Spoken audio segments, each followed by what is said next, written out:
There's a lot of scrap here, but to us, it's not really scrap. It's what we need to run the factory, keep it moving. Yeah. So there's a plethora of different models and sizes and styles and types. Yeah.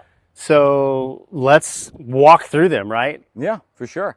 So when you look around, you know, you can kind of see different colors and whatnot. So you can see the big pile of black ones here. A lot of these here are all different types of Copeland compressors that we'll remanufacture from some of the legacy models like the 9Rs to the Discus, which are some of the newer ones. And then, you know, you have it. If it's a reciprocating compressor, we pretty much have it and do it.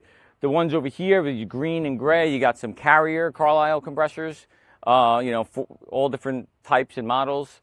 Actually, a reciprocating compressor inside, kind of standing upright. Well, recips are like tried and true. Yes. Bulletproof, right? 100%.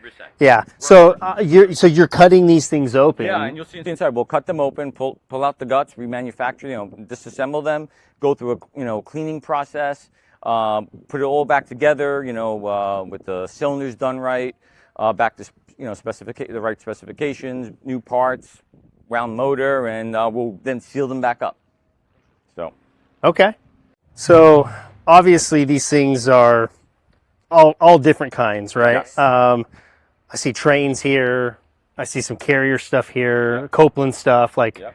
They're just all over the place. And I underestimated how much stuff was here. Down here, it looks like a lot. Yeah. When you get in an elevated position, you go up, it's a whole lot more. It's a lot. So it's thousands upon thousands. Yeah.